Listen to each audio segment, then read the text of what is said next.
Padre, gracias te damos, Señor, porque una vez más nos permites estar aquí en tu casa de oración. Nos reunimos, Señor, como tu palabra lo demanda. Tu palabra nos enseña que no nos dejemos de congregar como algunos tienen por costumbre. Siendo obedientes a tu mandato, Señor, estamos aquí presentes.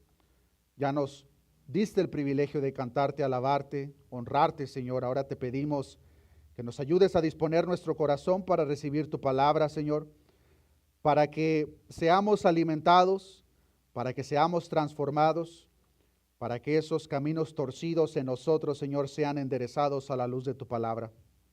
Sé tú, Señor, usando mi vida para predicar tu palabra con denuedo, que esta palabra, Señor, haga el efecto por el cual es enviada en nuestros corazones. De la misma manera, Señor, oro para que sea tu Espíritu Santo usando la vida de cada uno de los maestros en los diferentes salones. Quita cualquier distracción que pueda estar en nuestra mente, Señor, y ayúdanos, Padre, a entender tu palabra, a recibirla y practicarla.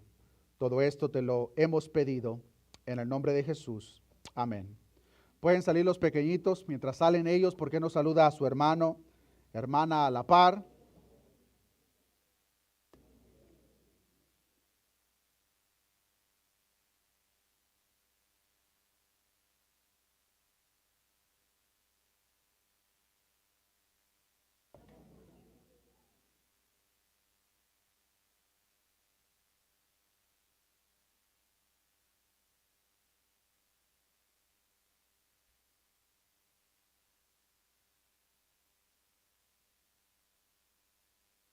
Gloria sea nuestro Dios. Abran sus Biblias, hermanos, en el libro de Mateo, capítulo 21.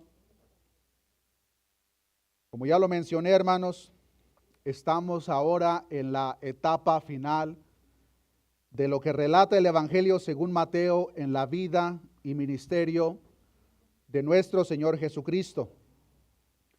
A partir del capítulo 21 en adelante, hermanos, ahora entramos en estos acontecimientos finales. Ahora entramos a lo que se le conoce como la Semana de la Pasión. En esta última semana, hermanos, es que Jesús regresa o llega a Jerusalén, como lo aprenderemos el día de hoy. Es en esta última semana que nuestro Señor Jesucristo acusa a los escribas y fariseos por su hipocresía. Es en esta última semana que nuestro Señor Jesucristo predica el conocido sermón en el Monte de los Olivos. Es en esta última semana en la cual nuestro Señor Jesucristo es vendido por unas monedas de plata. Es en esta última semana donde nuestro Señor Jesucristo es ungido en Betania. Es en esta última semana donde nuestro Señor Jesucristo instituyó la Cena del Señor. Es en esta última semana donde nuestro Señor Jesucristo ora en Getsemaní. Es en esta última semana cuando nuestro Señor Jesucristo es arrestado y posteriormente crucificado por usted y por mí. Todo esto comienza, hermanos, con el regreso de nuestro Señor Jesucristo a Jerusalén, como lo aprenderemos el día de hoy. Y queridos hermanos, algo que es importante para cada uno de nosotros a considerar es que toda la Biblia, hermanos, de principio a fin, apunta a los acontecimientos de los cuales aprenderemos de este punto en adelante. No veamos la palabra de Dios como 66 libros con historias por separado, individualmente. Cada uno de los libros de la Biblia, hermanos, apuntan a lo que aprenderemos de este punto en adelante. Desde Génesis 3, donde vemos la caída del hombre. En el propio verso 15 de ese capítulo 3 de Génesis dice la palabra: y pondré enemistad entre ti y la mujer, y entre tu simiente y la simiente suya. Esta te herirá en la cabeza, y tú le herirás en el calcañar.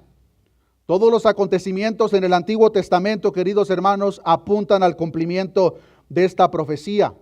Todo el Antiguo Testamento nos muestra la gran lista de profecías referente al cumplimiento de esto. De la misma manera podemos ver de una manera repetida en el Antiguo Testamento el deseo por llevar a cabo un cumplimiento por parte del hombre, el deseo de salvarse a sí mismo, pero a la vez la falta de capacidad de hacerlo y la propia necesidad de un Salvador. Llegamos a los evangelios y ahora vemos el cumplimiento de lo que se profetizó desde Génesis.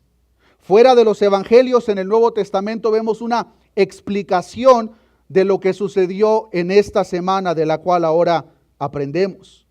Todo esto comenzó, hermanos, con la semana en la cual nuestro Señor Jesucristo regresa a Jerusalén.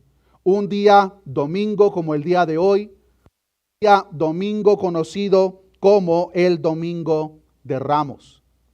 Leamos Mateo capítulo 21, versículo 1 en adelante.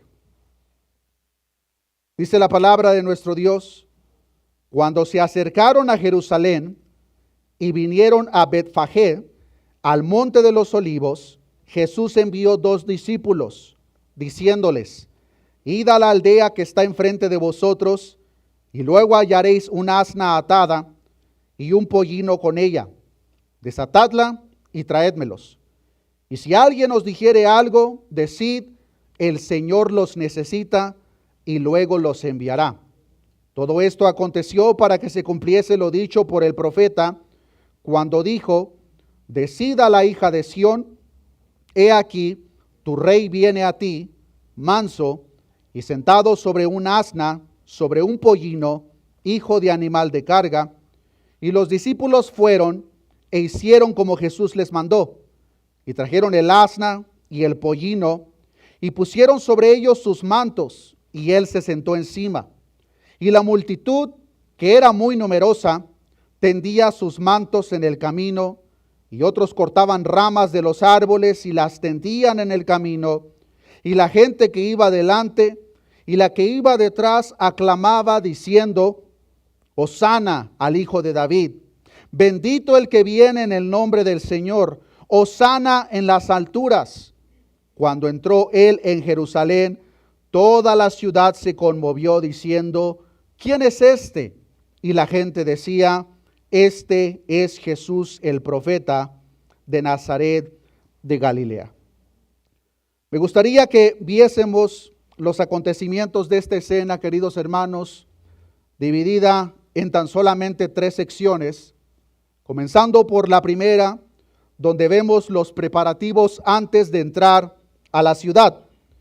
Como lo podemos ver, nuestro Señor Jesucristo, en los primeros versículos de este capítulo 21 de Mateo, ahora ya se encuentra afuera de la ciudad de Jerusalén y ya la tiene a la vista. Pero antes de que Él entre, podemos ver cómo manda a 2 de sus discípulos que le traigan un asna y un pollino.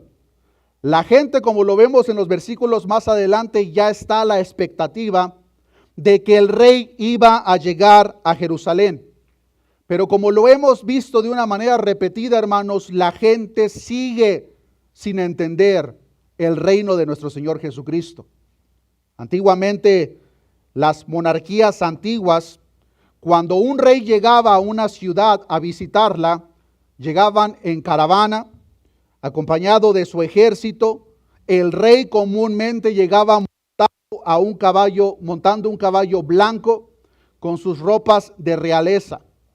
Muy posiblemente, hermanos, eso es lo que ahora espera los habitantes de Jerusalén, que escuchan: el rey viene a Jerusalén. Esperaban a Jesús llegar con su ejército, con su armamento, con sus carros, montado en un caballo blanco. Pero no solamente eso, sino que aparte de esa entrada triunfal que ellos esperaban de acuerdo a sus conceptos humanos, esperaban finalmente ser liberados de Roma. Para este entonces en la historia, hermanos, el pueblo judío ha sido un esclavo a cierta manera del Imperio Romano. Y este pueblo ahora espera al rey que, de acuerdo a su conocimiento limitado, los va a liberar de Roma.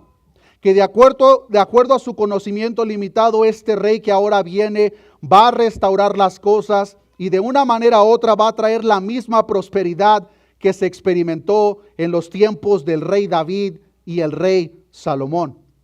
Pero como lo hemos visto, queridos hermanos, nuestro Señor Jesucristo en más de una ocasión explicó que su reino no es de este mundo. En Juan 18:36 dice, respondió Jesús, mi reino no es de este mundo. Si mi reino fuera de este mundo, mis seguidores pelearían para que yo no fuera entregado a los judíos, pero mi reino no es de aquí.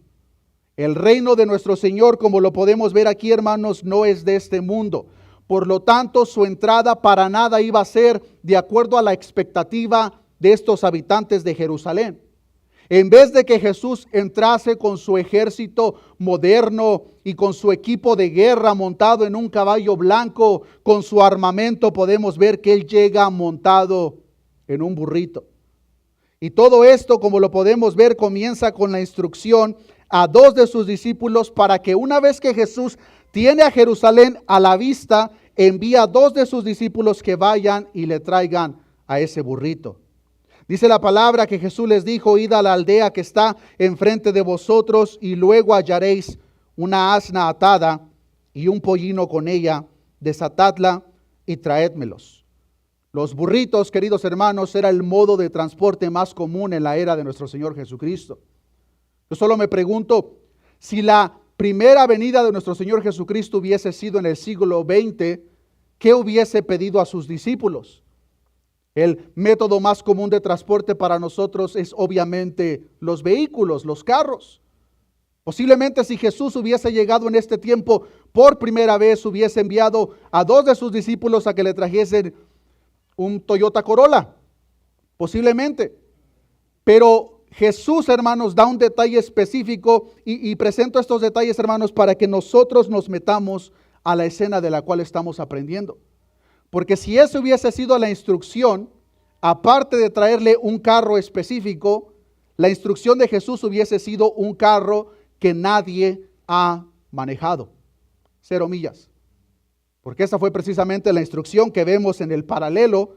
En Marcos 11:2, vean lo que dice.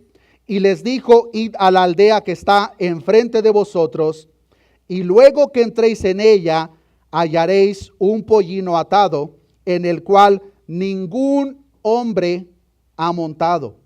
Desatadlo y traedlo. Jesús instruye a 2 de sus discípulos, vayan a la aldea cercana, en la cual van a encontrar a un pollino atado, cual ningún hombre ha montado. Desátenlo y traédmelo. Nosotros podemos ver la instrucción como algo simple. Pero queridos hermanos, regresando a la analogía o al ejemplo de si Jesús regresase en los tiempos de nosotros, ¿cuántos de nosotros estaríamos dispuestos de ir siguiendo las instrucciones del maestro, encontrar un carro posiblemente con las llaves en el volante, encenderlo y traerlo? Posiblemente nuestro pensar inmediatamente sería, pero Señor, la gente me va a golpear pensando que me voy a robar este carro. Muy posiblemente ese fue el pensamiento de los discípulos. Maestro, ¿cómo esperas que nosotros simplemente vayamos y encontremos un pollino y sin hablar con nadie lo traigamos? Van a pensar que lo estamos robando. Jesús se encargó de todo. Dice el versículo 21 de Mateo capítulo 3, si alguien os dijere algo, decid, el Señor los necesita y luego los enviará. Jesús ya tenía absolutamente todo preparado. Nada fue, hermanos, como que de repente a nuestro Señor se le ocurrió. No, todo ya estaba preparado. Y como lo podemos ver desde el principio, hermanos, incluso Dios, para cumplir sus propósitos, hace el uso de animales. Ya habíamos aprendido previamente cómo nuestro Señor Jesucristo pagó el impuesto no solamente de Él, sino de su siervo Pedro, sacando esa moneda de la boca de un pescado.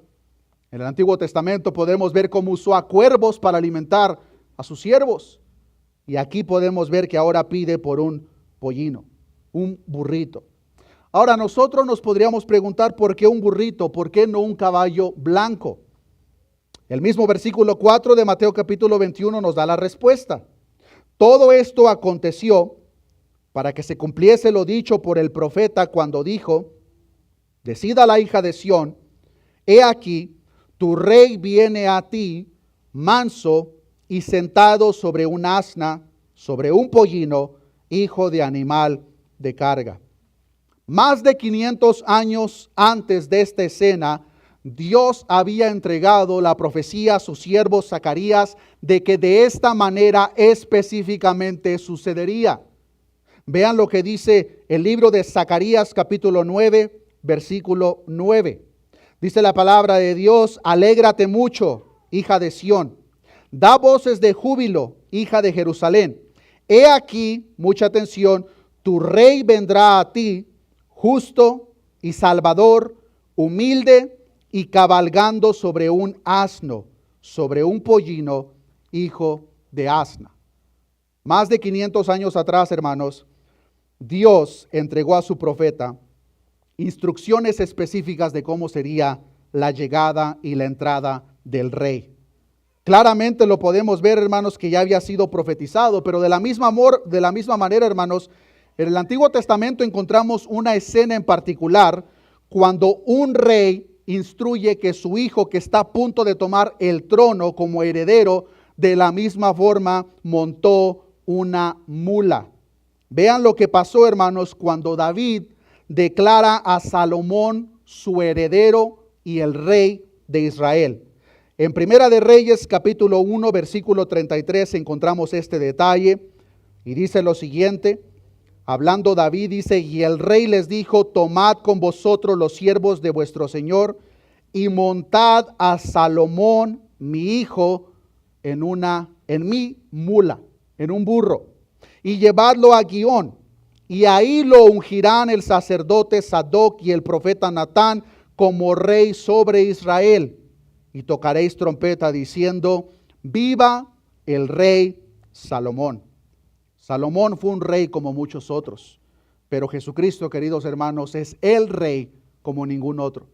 Y todas estas escenas que nosotros encontramos en el Antiguo Testamento, incluyendo la del propio Salomón, como antes de tomar su trono como heredero del reino montó en un burro, no era más que una escena, una sombra de lo que iba a suceder con el verdadero rey, con nuestro Señor Jesucristo. Como ya lo mencioné, nuestro Señor Jesús es un rey muy diferente a los diferentes reyes en la historia, e incluso los reyes en el tiempo presente, en las monarquías que todavía existen. Nuestro Señor Jesucristo no es un rey que desconoce a su pueblo. Nuestro Señor Jesucristo no es un rey que busca el provecho de ellos mismos para enriquecerse, no. Jesucristo es un rey que busca a un pueblo para salvarlo. Busca un pueblo para manifestar su gracia. Busca un pueblo al cual humildemente busca para salvar. Y es precisamente por eso, hermanos, que vemos que Jesús llega montado en un burro. Porque este rey, queridos hermanos, es un rey manso, dulce, apacible, lleno de misericordia, y por eso es que entró montado en un burro que nunca había sido antes montado, y no en un carro de guerra o montado en un caballo blanco. Tal como fue profetizado, queridos hermanos, se cumplió. Mateo 21:6 continúa diciendo: y los discípulos fueron e hicieron como Jesús les mandó, y trajeron el asna y el pollino, y pusieron sobre ellos sus mantos, y él se sentó encima. Queridos hermanos, los discípulos en esta escena en particular no tienen la menor idea de lo que está pasando. Los discípulos en esta escena, hermanos, no reconocen la profecía de Zacarías capítulo 9 que usted y yo hoy tenemos conocimiento. Algo que es necesario que conozcamos, hermanos, es que la revelación que los discípulos tenían en este tiempo estaba a medias. Usted y yo, que ya tenemos la Biblia entera, podemos ver el plan completo de Dios, pero los discípulos no la tenían. Por consecuencia, ellos no tienen la menor idea de lo que está pasando. Posiblemente ellos se preguntaron: pero ¿por qué nos está pidiendo este burrito que nunca ha sido montado? El Evangelio de Juan nos da el detalle, hermanos, que no fue hasta después, cuando nuestro Señor Jesucristo es glorificado, que los discípulos entienden el propósito de todas estas cosas. Tal como lo vemos en Juan 12:16, donde dice: estas cosas no las entendieron sus discípulos al principio, pero cuando Jesús fue glorificado, entonces se acordaron de que estas cosas estaban escritas acerca de él y que se les habían hecho. Los discípulos no entendían, los discípulos no saben lo que está pasando. No fue hasta después que ellos entendieron, oh, el profeta Zacarías habló de esto y se cumplió en el Mesías. Así llegamos a la segunda sección de esta narración, hermanos, donde ahora quiero resaltar la reacción de la multitud, como lo vemos del versículo 8 en adelante. Dice Mateo 21:8, y la multitud, que era muy numerosa, tendía sus mantos en el camino, y otros cortaban ramas de los árboles y las tendían en el camino. Y la gente que iba delante y la que iba detrás aclamaba diciendo, Hosana al Hijo de David.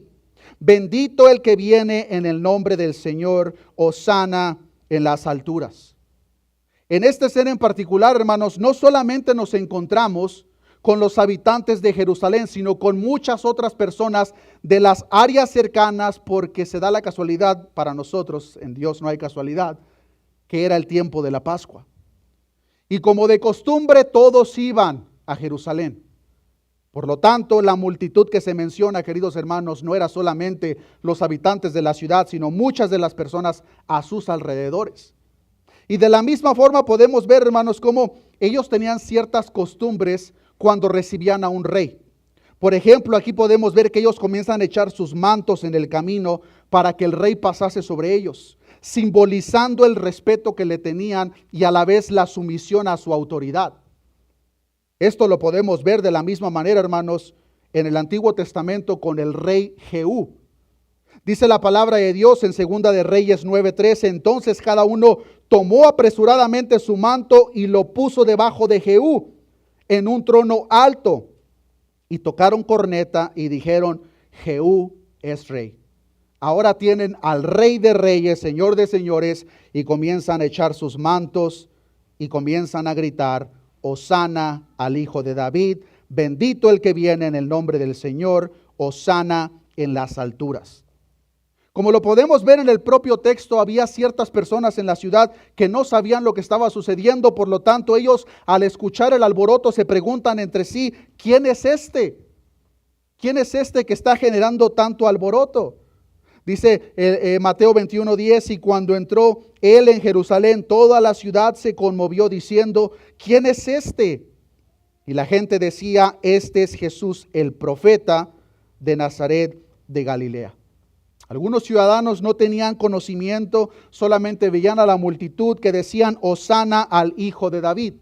Ahora, aquí de la misma manera, hermanos, encontramos un detalle importante.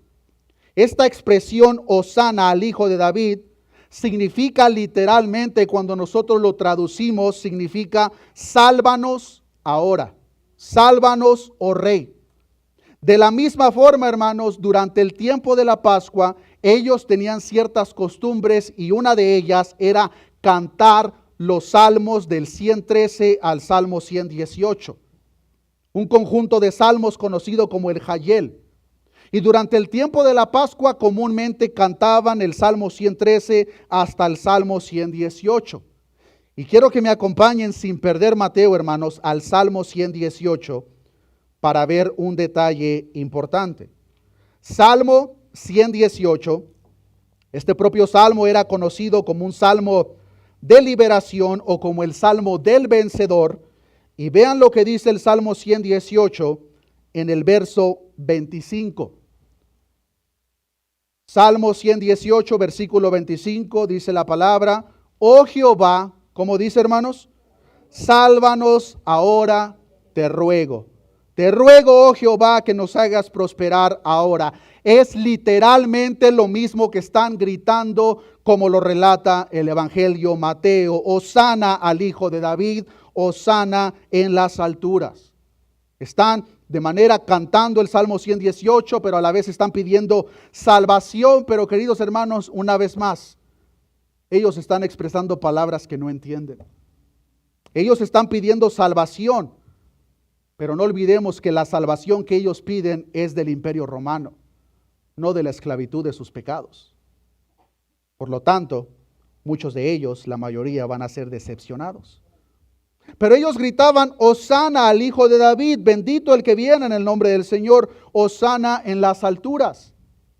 Las palabras de hoy sería: Jesús, Mesías, sálvanos, sálvanos ahora. Pero queridos hermanos, las mismas personas que gritaban Hosana al Hijo de David, días después estarían gritando: crucifíquenlo. Lo cual nos muestra que esta gente no tenía ni la menor idea lo que estaban cantando, lo que estaban exclamando. Pero lo que sí nos muestra este detalle, hermanos, es algo que no ha cambiado mucho hasta el día de hoy. Que la gente busca a Jesús no por quien Él es, sino por sus propios deseos egoístas. La gente no buscaba arrepentimiento. La gente no buscaba salvación de su esclavitud de pecado. Ellos buscaban salvación de Roma. Ellos buscaban la prosperidad experimentada en los tiempos de David, en los tiempos de Salomón. Ellos buscaban a Jesús por su propio beneficio. Por lo tanto, podemos concluir que este clamor, Jesús, Mesías, sálvanos ahora, era una adoración falsa. Con sus labios adoraban a Dios, pero su corazón verdaderamente estaba lejos de Él. Y queridos hermanos, nosotros no estamos muy lejos de esa propia realidad. Muchos de nosotros hoy en día podemos de la misma manera cantar a Dios, adorar su nombre, cerrar nuestros ojos, levantar las manos, pero nuestro estilo de vida refleja todo lo contrario. Y muy posiblemente para ese tipo de personas, si estuviesen presentes a las afueras de Jerusalén, serían el mismo tipo de persona que gritarían Hosana al Hijo de David y días después gritarían crucifíquenlo. Porque las cosas no han cambiado mucho. Lo cual nos lleva a la tercera sección, que es donde vemos que Jesús, que analiza los corazones, queridos hermanos, conocía perfectamente su falsa adoración. En esta tercera sección, hermanos, quiero resaltar el sentimiento del Mesías ante la multitud, que aparentemente, hermanos, no perdamos de vista, aparentemente le están adorando. Si nosotros leemos, hermanos, la Biblia de una manera superficial, sin profundizar en los detalles, podríamos decir: oh, wow, qué glorioso hubiese sido estar presente junto con la multitud a las afueras de Jerusalén cuando llegó el Mesías y juntamente con ellos cantar, gritar, Hosana al Hijo de David. Muchos hasta dirían: se sentiría la presencia de Dios. Pero queridos hermanos, ¿cuál creen ustedes que fue la reacción de Jesús al ver a la multitud que gritaban Hosana al Hijo de David? A primera vista podríamos decir: el rey está contento. Jesús ahora está viendo la multitud que le adora, su corazón se va a complacer y va a llegar contento porque ahora la multitud le está recibiendo. Hermanos, eso para nada fue lo que sucedió. De hecho, lo que pasó, hermanos, es que el corazón de nuestro Señor Jesucristo fue quebrantado al punto que lloró. ¿Por qué? Porque Él vio la falsedad en un pueblo que le adoraba con sus labios, pero su corazón estaba lejos de Él. Vean lo que dice el paralelo de Lucas. En Lucas capítulo 19, versículo 38.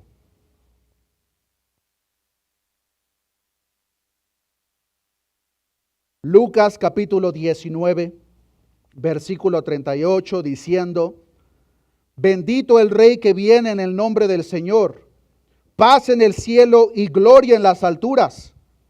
Entonces algunos de los fariseos de entre la multitud le dijeron: Maestro, reprende a tus discípulos. Él respondiendo les dijo: os digo que si estos callaran, las piedras clamarían. Ayúdeme a leer el versículo 41. Y cuando llegó cerca de la ciudad, al verla, lloró sobre ella. Nuestro Señor Jesucristo ahora tiene a la ciudad de cerca, está viendo a la multitud, está escuchando que ellos gritan, ellos adoran aparentemente Hosana al Hijo de David. Pensaríamos: Jesús va a estar contento porque la gente, su iglesia, su pueblo le está adorando. Pero dice la palabra que cuando vio a la ciudad, cuando vio a la multitud, lloró sobre ella. Versículo 42 diciendo: Oh, si también tú conocieses a lo menos en este tu día lo que es para tu paz, mas ahora está encubierto de tus ojos. Jesús fue a ellos, queridos hermanos, para ofrecer salvación. Jesús fue a ellos con un corazón compasivo, ofreciéndoles una libertad de su esclavitud, pero ellos prefirieron crucificarlo. Y por eso Jesús lloró, por su falsedad, por su hipocresía. Y queridos hermanos, no estamos muy lejos nosotros de esa propia realidad. Podemos pensar muchas veces equivocadamente: a mí me encanta alabar y adorar a Dios. Yo levanto mis manos, cierro mis ojos, hasta lloro. Pero querido hermano, hermana, la verdadera adoración delante de Dios es tu estilo de vida. Por lo tanto, si tú lloras, cantas, levantas las manos, gritas amén a las predicaciones, pero tu estilo de vida no refleja lo mismo que expresas con tu boca, eres un hipócrita. Y no solamente eso, tu eternidad está en peligro. Jesús sabía que la adoración falsa de este pueblo era pasajera. Ellos estaban ciegos a la verdadera naturaleza de quién es Jesús y por consecuencia su reino.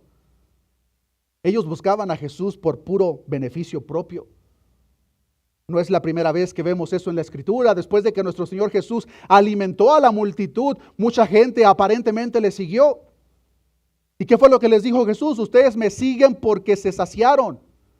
Ustedes me siguen porque les di de comer. Y hermanos, ¿cuánta gente en los tiempos de nosotros no busca a Dios por las mismas razones? Agreguemos a eso que la gente presenta de la misma manera a ese Dios falso. Ven a Dios porque Dios te va a dar esto y te va a dar el otro. Hermanos, ese no es el evangelio. Nosotros debemos de buscar genuinamente a Jesús porque reconocemos nuestra condición separados de Él. Estamos perdidos. Pero esta gente, como lo podemos ver, estaba ciega y por consecuencia estaban alabando de una manera externa, pero después gritarían: crucifíquenlo, crucifíquenlo. Son pocas las veces, queridos hermanos, que la palabra de Dios relata que nuestro Señor Jesucristo lloró. Una de ellas fue la muerte de Lázaro. Que por cierto, hermanos, en esa escena Jesús no lloró por la muerte física de Lázaro, porque como lo podemos ver en la propia escena, lo iba a resucitar. Jesús no lloró por la muerte física de Lázaro. Jesús lloró porque cuando vio a Lázaro, después de días de muerto que ya olía mal, vio la condición en la cual el mundo se encuentra. Y es por eso que Jesús lloró. Y aquí podemos ver otra escena donde Jesús ahora llora por la incredulidad de un pueblo que le alaba de una manera externa. Que gritan: sálvanos, Jesús. Pero la salvación que ellos buscaban era una salvación a su propia manera. Queridos hermanos, nosotros podríamos estar cometiendo el mismo error el día de hoy. Buscar a Jesús por una salvación solamente de lo que nosotros consideramos conveniente, no de nuestro estilo de vida pecador. Como que aparentemente ahí sí no queremos nada que ver con Jesús. Peor aún, algunos buscan a Jesús como su Salvador, pero no lo quieren reconocer como su Señor. Pero eso es imposible, hermano, hermana. Si Jesús es verdaderamente tu Salvador, Jesús es tu Señor y Él dicta la manera en que tú vives. Por lo tanto, si tú vives como a ti te place, Jesús no es tu Salvador porque tampoco es tu Señor. Y puede ser como esa multitud engañada que externamente están alabando a Dios. Y que si fuesen a partir de esta tierra, serían como esos millones de personas que le van a decir a Jesús: en tu nombre profetizamos, en tu nombre hicimos muchos milagros. Pero Dios les va a decir: apártense de mí, nunca los conocí. Queridos hermanos, esa es una realidad presente en nuestros tiempos. Gente que dice estar en Cristo, pero no le conocen. Gente que dice buscar a Cristo, pero lo hacen por sus propias razones egoístas. No buscan a Dios por quien Él es. Analicemos nuestro corazón, hermanos. Posiblemente nosotros podemos ser una de esas personas. Si ese es el caso, estamos a tiempo. Estamos a tiempo de reconocer nuestra falsedad delante de Dios y pedirle de una manera genuina: Jesús, sálvame del pecado que gobierna mi vida. Sálvame de la condenación eterna. Es verdaderamente triste, hermanos, cómo esta multitud que vemos en la entrada triunfante de Jerusalén es de una manera u otra, hermanos, es el estado actual de la iglesia a lo largo de la historia. Desde el nacimiento de la iglesia, queridos hermanos, ha habido y existirá hasta que Jesús venga por su iglesia una gran porción de personas engañadas, que se congregaban domingo a domingo, que ofrendaban, que servían, pero en lo más interno de su ser no conocen a Dios. Por lo tanto, la pregunta que verdaderamente cada uno de nosotros nos debemos de hacer no es si cerramos los ojos cuando adoramos a Dios, no es si decimos amén a las predicaciones. La pregunta que cada uno de nosotros nos debemos de hacer con toda la seriedad es: ¿has nacido de nuevo? Y si la respuesta es sí, la pregunta que sigue es: ¿tu estilo de vida lo refleja? ¿O somos cristianos solamente en la iglesia? Pero en la casa, nada que ver. En el trabajo, nadie sabe que somos cristianos. Queremos ser cristianos a la escondida. ¿Ha genuinamente Dios transformado tu vida? ¿Está el carácter de Cristo siendo formado en tu vida personal, amigo, amiga? Porque si tu respuesta es no, estás en peligro. Y si tú fueses a partir en esta noche de esta tierra, te vas a presentar delante de aquel que juzga las acciones de cada hombre y que no tendrá por inocente al culpable. Y queridos hermanos, horrenda cosa es caer en las manos del Dios vivo. Mientras haya vida, hay esperanza. Si nosotros somos una de esas personas, hay tiempo para arrepentirnos y genuinamente buscar a Jesús.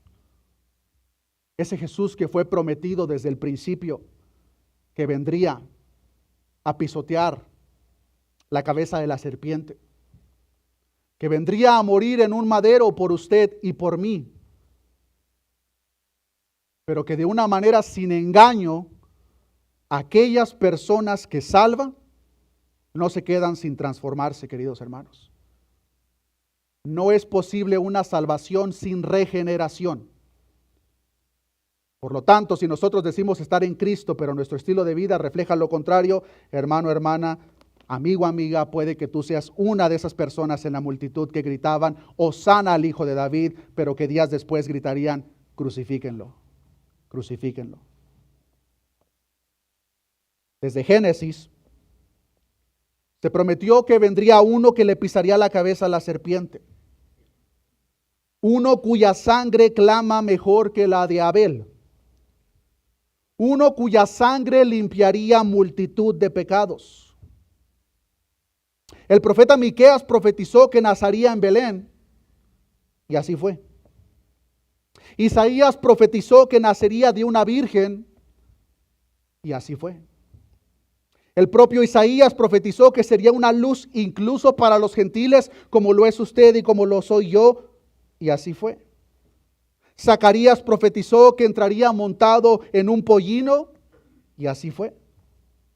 Zacarías profetizó que sería vendido por 30 monedas de plata, y así fue. Isaías profetizó que cargaría nuestras enfermedades, sufriría nuestros dolores y sería herido por nuestras rebeliones, y así fue. Cada una de las profecías del Mesías se cumplió en la vida de nuestro Señor Jesucristo. Y queridos hermanos, ese mismo en el cual se cumplió la gran lista de más de cientos de profecías, él mismo dijo que regresaría por su iglesia. ¿Tú lo crees? ¿Te estás preparando para encontrarte con tu Salvador? Cuando nuestro Señor Jesucristo asciende al cielo,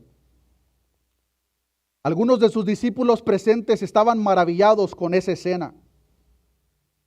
Y juntamente en la ascensión de nuestro Señor, dice la palabra que se presentaron dos ángeles, los cuales dijeron lo siguiente: varones Galileos, ¿por qué estáis mirando al cielo?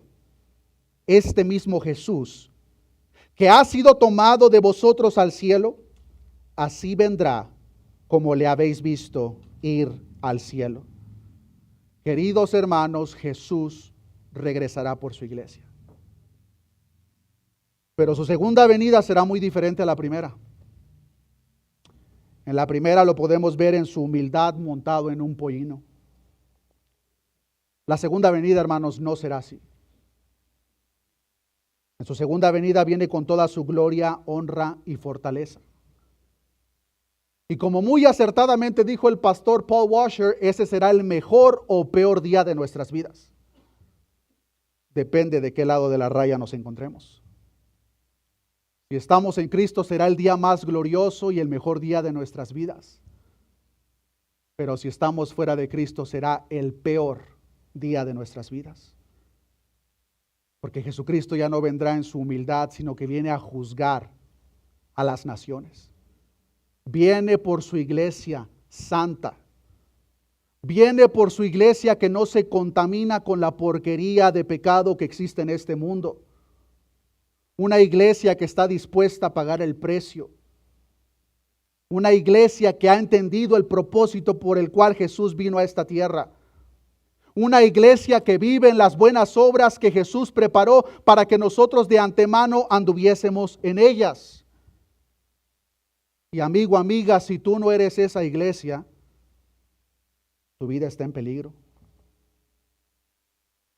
El apóstol Juan tuvo el enorme privilegio de ver este evento tan glorioso, conocido como la segunda venida de nuestro Dios.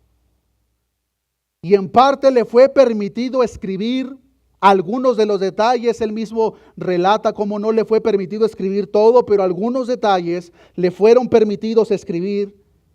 Y quiero que notemos estos detalles, hermanos, como un contraste en la entrada triunfante de nuestro Señor Jesucristo a Jerusalén en su primera venida y cómo será la segunda venida.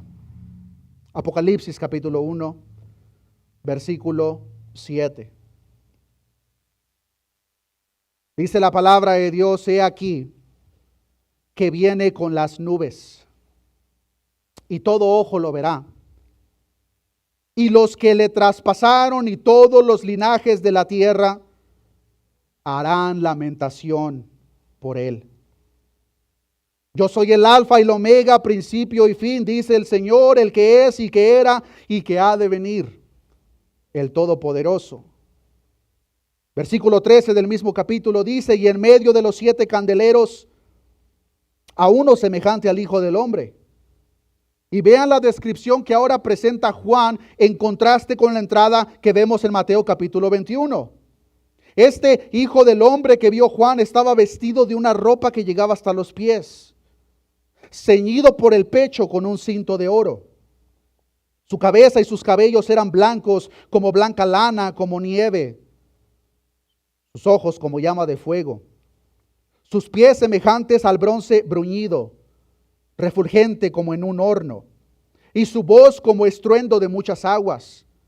Tenía en su diestra 7 estrellas. De su boca salía una espada aguda de 2 filos. Y su rostro era como el sol cuando resplandece en su fuerza.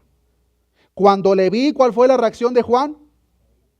Caí como muerto a sus pies. Un siervo de Dios, expuesto a la gloria del Rey, dice él: caí como muerto. Hermanos, si eso fue con su siervo Juan, ¿qué se espera del mundo que se encuentra fuera de Cristo? El profeta Isaías tuvo un encuentro similar, como lo vemos en su libro. Dice él, cuando vio la gloria de Dios, también dijo: ¡ay de mí! En el original dice, maldito soy, porque siendo pecador he visto mis ojos al Rey de la Gloria. Continúa diciendo, versículo 17 de Apocalipsis capítulo 1, cuando le vi caí como muerto a sus pies. Y él puso su diestra sobre mí diciéndome, no temas, yo soy el primero y el último, el que vivo y estuve muerto. Mas he aquí que vivo por los siglos de los siglos y tengo las llaves de la muerte y el Hades. Son muchas otras las escenas las que nosotros podemos encontrar en este último libro de Apocalipsis sobre la segunda venida de nuestro Señor Jesucristo, pero en esta oportunidad, hermanos, me gustaría concluir con la escena que encontramos en Apocalipsis capítulo 22. Así como podemos ver en el Evangelio de Mateo que la multitud salió a la afuera de la ciudad para recibir al Rey, queridos hermanos, un día, el día estipulado por Dios desde antes de la fundación del mundo, Él vendrá por su iglesia que de una manera similar le encontrará en las alturas para venir a juzgar al mundo y reinar por la eternidad. Y quiero que nos despidamos en esta oportunidad, queridos hermanos, pero no sin antes recalcar una vez más, asegurémonos, queridos hermanos, como el apóstol Pablo le dijo a la iglesia, que nos examinemos a nosotros mismos para ver si verdaderamente estamos en la fe. No vaya a ser que nuestra adoración sea falsa, solamente de una manera externa, pero que nuestro corazón esté lejos de Dios. Apocalipsis capítulo 22, versículo 12 en adelante dice, he aquí, yo vengo pronto.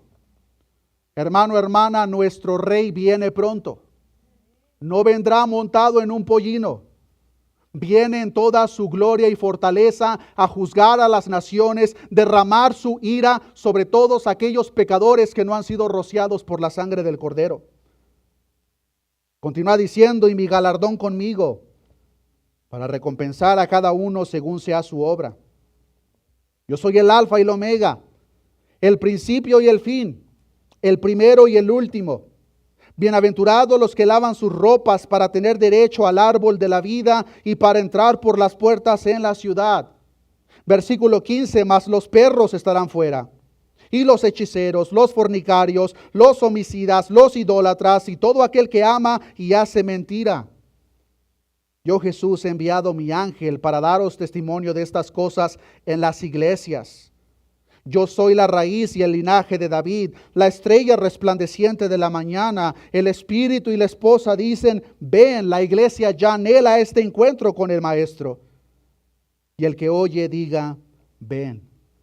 El que tiene sed venga y el que quiera tome del agua de la vida gratuitamente. Y el último versículo, no solamente del libro de Apocalipsis, sino de toda la Biblia, en el cual el canón fue cerrado, fue sellado, dice lo siguiente, versículo 20, el que da testimonio de estas cosas dice, ¿qué es lo que dice? Ciertamente vengo en breve. Amén. Sí, ven, Señor Jesús. La gracia de nuestro Señor Jesucristo sea con todos vosotros. Amén. Con esas palabras, queridos hermanos, concluye la Biblia. Ciertamente vengo en breve. Ninguno de nosotros, ningún ser, ni siquiera los ángeles saben cuándo regresará nuestro Señor Jesucristo. Pero la palabra de Dios nos enseña que viene en breve. La palabra de Dios nos enseña que su iglesia verdadera se prepara para ese encuentro tan glorioso con su Rey. La pregunta que cada uno de nosotros debemos de hacer en esta oportunidad, ¿estamos continuamente preparándonos para encontrarnos con el Rey? ¿Nuestro estilo de vida verdaderamente refleja una conversión genuina, un encuentro verdadero con el Rey de Reyes o Señor de Señores, o simplemente estamos siendo parte de un club social? Hermano, hermana, Dios analiza los corazones. Nosotros simplemente nos guiamos por lo que vemos, pero aquel que tiene sus ojos como llama de fuego puede penetrar hasta lo más interno de tu ser. Él sabe en qué condición te encuentras. Él te puede ayudar. Él ofrece misericordia, Él ofrece gracia. Lo único que espera de nosotros es que genuinamente nos arrepintamos y con un corazón contrito y humillado nos acerquemos a Él. Amigo, amiga, no lo dejes para el día de mañana, porque posiblemente el día de mañana no llegue para ti. No seamos como esa multitud que gritaba, Hosana al Hijo de David, Hosana al que viene en las alturas, y que días después gritarían, crucifíquenlo. Seamos ese pueblo verdadero que ha sido salvado por Dios y que continuamente se está santificando, preparando para aquel encuentro glorioso cuando nos encontremos cara a cara con aquel que dio su sangre por nosotros en aquel madero. Oremos a nuestro Dios. Padre, gracias te damos en esta oportunidad, Señor, por enviar a tu Hijo Jesucristo a este mundo. Tu palabra nos enseña que Él se humilló, se despojó. Vino a esta tierra no para ser servido, sino para servir y dar su vida en rescate por muchos. En tu palabra podemos ver ese triste detalle que cuando nuestro Señor Jesucristo ese domingo de Ramos llega a Jerusalén y ve a la multitud que gritaban, Hosana al Hijo de David, dice tu palabra que el Rey lloró sobre la ciudad. Nuestro Señor Jesucristo vio la condición verdadera de esa multitud.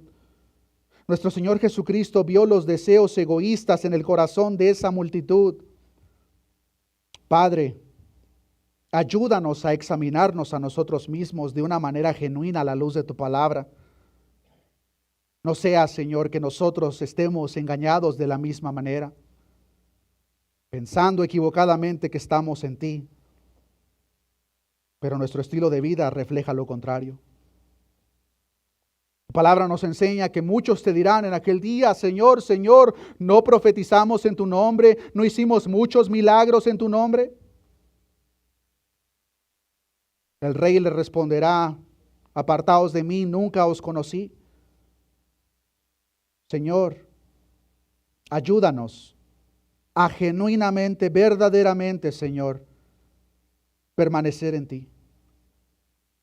Si alguno en medio de nosotros estuviese engañado, sea tu Espíritu Santo, Señor, redarguyendo ese corazón de piedra, Señor, mostrando la condición en la que verdaderamente se encuentra, a la vez trayendo la convicción, Señor, de que todos aquellos que tú genuinamente salvas, transformas, Señor, regeneras, para que vivamos una vida santa. Tú prometiste, Señor, a lo largo de todas las profecías, el cumplimiento de tu Hijo Jesucristo llegando a esta tierra, y cada una de esas profecías se cumplió al pie de la letra. Están algunas profecías por cumplirse, Señor, pero la más gloriosa de todas es que el Rey regresará por su iglesia. La palabra nos enseña que el Espíritu y la iglesia dicen, ven. Señor, tu iglesia anhela ese encuentro, Señor. Muchas veces nos cansamos y agobiamos con todo lo que existe en este mundo, Señor. Tu verdadera iglesia, Señor, ya no quiere nada que ver con este mundo. La falsa iglesia está muy complacida con los placeres de este mundo. Tu verdadera iglesia, Señor, anhela ese momento glorioso en el cual nos encontraremos por la eternidad con el Rey, con el Dios Todopoderoso. Si hubiese alguna persona, Señor, que aún no te conoce, clamamos a ti, Señor, sálvalo. Sálvale, Señor, sálvale ahora.